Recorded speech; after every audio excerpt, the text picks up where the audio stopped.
Hi guys, it's Disha and I'm back again with another video today. I'm going to be telling you the entire July wrap up, and I kinda did read a lot, but not really a lot as much as I would have hoped. But yeah, I did manage to read quite a few books, and most of them came to me for review. Most of them came to me for review, and few of them I liked, few of them I didn't. I will not be talking about the book in terms of rating. I'll just pick up a book and tell you what I thought about it. So yeah, without much further ado, let's get on with the video. So the first book I picked up to read was The Last Color by Vikas Khanna. So this book was sent to me by Bloomsbury, and to be honest, this was the first ever hardcover book I received, and it is beauty. Like, I mean, I know it's not the usual color I like, but it is a hardcover. It is a beautiful cover, and it is something that this story is something that I can relate to in a very weird manner. So basically the story starts with a 20-year-old advocate going back to Benares for a holy celebration, plus working on a case in which she talks about the restrictions given on to widows. So when she reaches Benares, she goes back to her memory lane and relives her entire childhood. So she is known as Choti when she was little, and she was raised in an orphanage with her friend Chintu, and basically Choti befriends a woman, a widow named Noor, and they have this beautiful connection, beautiful bond, and they complement each other in growing, and that's very unlikely. So the mishap starts occurring when Choti finds out her friend, her very close friend, is murdered by the police officers and the goons, and she has been the only witness of the murder. So she was basically imprisoned during the Holi festival, which was her favorite, and how she copes up with the entire situation, and how Noor helps her to go through the entire problem and just be about her, just focus on herself and make a bigger life. So this is basically the entire basis of the book. Now, the book is written by Vikas Khanna, who is a Michelin star awardee chef. So he has his restaurants all over the globe, and this is his first fictional book that he has written, and also it is going to be a feature film very soon. When someone talks about widows of Benares, the first thing that comes up is the white saris and the bald head, and the fact that they have to just pray and ask for forgiveness just because their husbands have died. It's a very difficult scenario for the widows to stay in Benares, and they have a very highly restricted life in terms of food, in terms of clothing, in terms of anything and everything. They are not allowed to use color in their life, they are not allowed to use a lot of things, and this story was actually close to my heart because my mother, she has documented a lot of films regarding this aspect, and I've heard stories from her. I've heard stories regarding how they live their life, how sad it is, and I've always felt bad for them. So that's why when I first saw this book and I received it, I was so happy because I couldn't believe my eyes when I received this book. So I was very happy about that. Now, talking about the book, the storyline is very fascinating, very interesting, and very relatable because this does happen. These kind of things do happen in Benares. But one thing is, I did not really like the writing style of the author. I mean, I do understand he's a Michelin star chef. He's written number of cookery books, but in terms of a fictional book, he still needs to get on a little bit with his, like, a little bit of polishing in the writing style, and it's going to be really good. I am very much sure that the next book he's going to write is going to be amazing. The execution is a little bit that had to be done a little bit more nicely. It feels like the story is going in a narrative way, but there's a lot of glitches in the storyline, and I did find it to be very amateurish. Another thing about the book is that it starts and ends very abruptly, and in between there's a lot of dragging that I did not really appreciate. It made it a little boring to read, but yeah, because the storyline is very fascinating, especially for me, I read it very quickly. But yeah, there are a lot of bloggers who thought the same. So yeah, basically I think this book will be much better as a feature film than as a written book, but I'm waiting for the film to release, and I'm really hoping I'm going to see it very soon whenever it releases. But yeah, I give this book a 3 star out of 5 because I love the cover.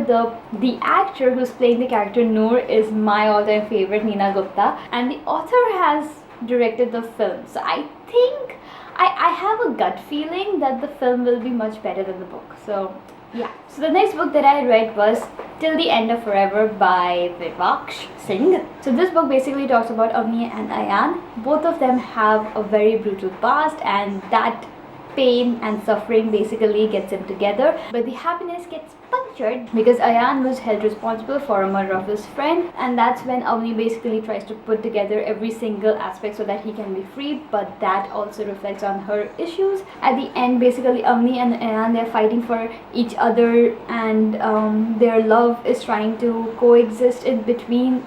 It's something like that. If you read the description or if you read the book, they're mostly similar, because there's not much written. There were so many things in this book that made it bad. Actually, there were like rookie mistakes, grammatical errors, there were like a lot of instances, certain descriptions was like too much given when it was not even required, or at some points there were like too much of dragging. The beginning and the end is like abrupt. At times there were like few portions in which the twists and turns came up all of a sudden without any rhyme and reason. The background just came up of the characters all of a sudden, and I did not really enjoy the book at all. I'm so sorry. First of all, this was romance genre. I'm not really keen on that, but I'm not being biased on that fact. It was not a good book. I'm so sorry to say the writing style I did not like, I did not appreciate. The only thing that was nice was that the cover. I'm sorry, I did not really like the book. I just gave 2.5 stars. So the next book that I read was To Kill a Mockingbird by Harper Lee. I finally read this book and I'm so happy about this. So basically I read this book for a readathon. It was 7-day 7-book challenge for a friend, and I really am so happy to read this book finally. About the book, so it is about Jem and Scout, who are like brothers and sisters, and their father Atticus, who is a lawyer, and how a black man named Tom Robinson has been accused of raping a white girl. So Atticus is basically defending Tom Robinson, and he knows that he has not raped the person. It's just that the girl's father is a very affluent person, and he just, because of the black and white scenario, even though the person did not rape the girl, he's behind the bar, but he tries to run away from the prison and gets shot. Because Atticus, Jem and Scout, they knew that the black person, Tom Robinson, was innocent, so they try every single possible way to defend him, and at the end the girl's father tries to harm the three of them, but they are not being able to harm. So Jem and Scout, during the early years of mayhem, encounters a nice little friend Dill, and these three become like three musketeers. And there's a person living right next to them, Bob Radley, in the Radley mansion, and basically their aim is to see how he is or what he is, because every single person ends up saying that he's a monster and he kills people and he bites them and eats them up. So that's what their aim is, to see whether it's true or not. But at the end, Bob Radley is the one who saves Jem and Scout from being murdered and killed by killing Mr. Evil. A little bit of summary that I said right now was just like the basis of the book, and that's how it goes on. But talking about the book, I loved it because it's so unusual. It's just few days written into a single book, and the fact that the entire courtroom scene was so amazing during the end, it was like perfect. The way it has been written is perfect. So there's a reason why To Kill a Mockingbird is on the top 100 list, because it is top 100. It is like amazing book. Especially I could relate to this book a little bit more because I recently read Homegoing by Yagyasi. So the black and white scenario is so evident, and it has been written in so beautiful, subtle manner. The way their churches were different, the way even the blacks used to hate the whites because they were always, being pushed down without any rhyme and reason. Because Tom Robinson has been accused of raping a white girl, which he didn't, and that is the worst part. He gets arrested and murdered. So you see, irony. I just admired and adored this book, and really gonna recommend every single person. Trust me, I will. I gave this book a 5 out of 5 stars without a doubt. I would give more if I can, but it's a must read book. Oh yeah, I'm also gonna be watching the movie very soon. Gregory Peck. So the next book that I picked up was The Last Attractor of Chaos by Abhinav Singh. I read this book for again a readathon, the same readathon, 7-day 7-book readathon, and I did not like this book. I am going to be giving this book a 2.5 stars.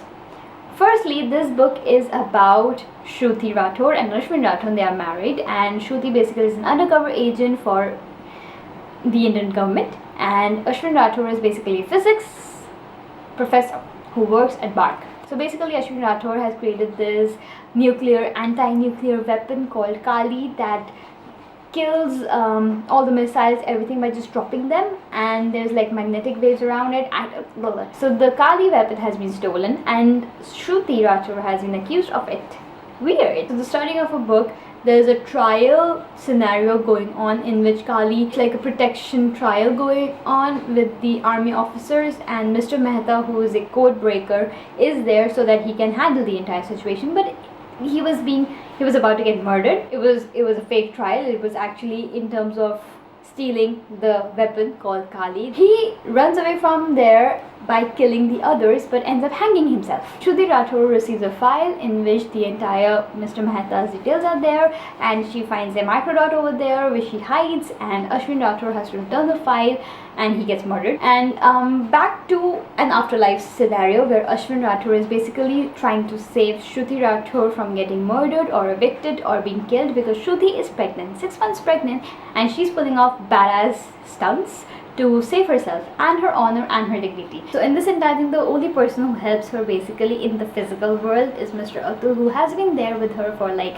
ages, and turns out he's the mastermind behind the entire plot. But with all this, the ending is unclear whether Shruti died or not. The writing style was very plain and simple, so it was very nice to read the book in that sense. There were a lot of facts that came new to me, and I was very happy to read them, and so I tabbed them. The storyline was so predictable from the starting. The entire trial scene, it was like, okay, yeah, it's like it was evident that he's gonna get murdered, and at the end when Shruti pops up, it was like, is she being like a Mission Impossible agent? I don't know, but the author, I think, wants her to be a Mission Impossible person. I don't know. I did not like the book because at the end it was so abrupt.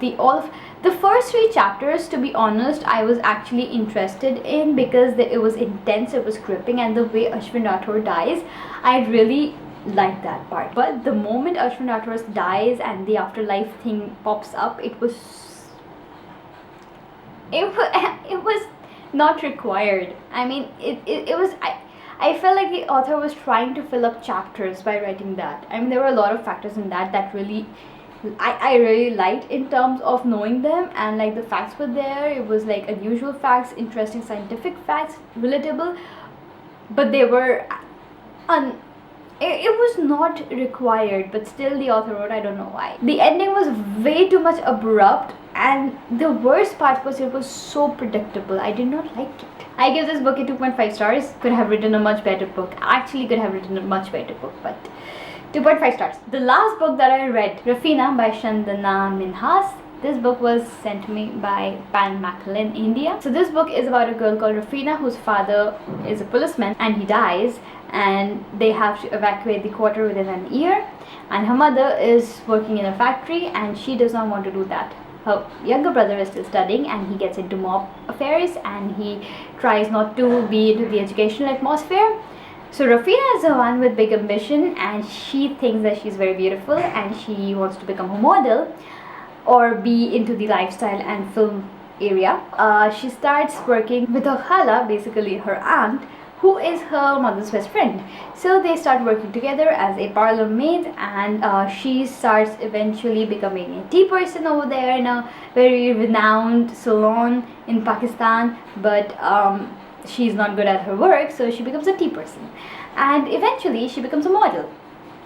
And the ending, I do not want to talk about it. She finally gets her first modeling project, and she gives the amount to the salon / model agency because they trained her and they want the money back, and they do not want to cut the bond, so she gives the money and becomes free and starts staying in a very lavish area with her mother and her brother and the person. The idea about the plot line was good, talking about a girl who has risen from her poverty and her short outcomings, and fighting her way through to go and become successful and follow her dreams and all those things. It's very nice. It is actually very nice, but the execution was so horrible. I felt like killing the character. Rafina being the main protagonist, I hated her from bottom of my heart. Selfish, self-obsessed, she thinks that she is like, oh my god, pretty. Arrogant, egoistic, you name it and you have it. That character I hated so much, I did not even feel like reading about her. In this book, there are a lot of aspects that talks about sexuality in a very horrible manner. I mean, why do you need to talk about homophobics or homosexuals or anybody like that? I mean, you do not have the right. I actually did not like the author talking about them in such a way. I mean, making them stereotypes, and it was so bad. And there was a lot of body shaming. The writing style was very amateurish. Even though I've read about the author that she is a renowned author and she has written so many books that has won prizes, but this book was so bad that I do not even feel like picking up any of her book. I was happy that it was just like what few hundred pages book. It took me just like 2-3 hours because I was actually skipping through the chapters. I did not like the way Rafina was being explained or the other characters were being talked about. There was so much of backbiting in the book that I hated. The author is basically shaming women by making them stereotype. If you want to go for a gender discrimination book kind of a thing, this is the book. And if you're a girl, you're gonna hate this book. I gave this book a 1 star. I do not want to talk about this book because I know I might lose my temper, so it's better for me. I gave this book a 1 star. Coming back into reality and my beautiful reality. So guys, this was my entire July wrap up. I read pretty horrible books this month because I received them as review copies. It was very sad. I usually receive good amazing books for review, and I do not know what happened with the people out there writing books when they write so... I don't want to say anything else. And if you want to just go through the books that I've mentioned, I'll be linking down in the description box below, including their written review and the links for the books, so it will be easier for you. All my social media handles are in the description box below, so again, it is beneficial for you and easy for you. So I'll be back again next week with another video. Till then, bye bye.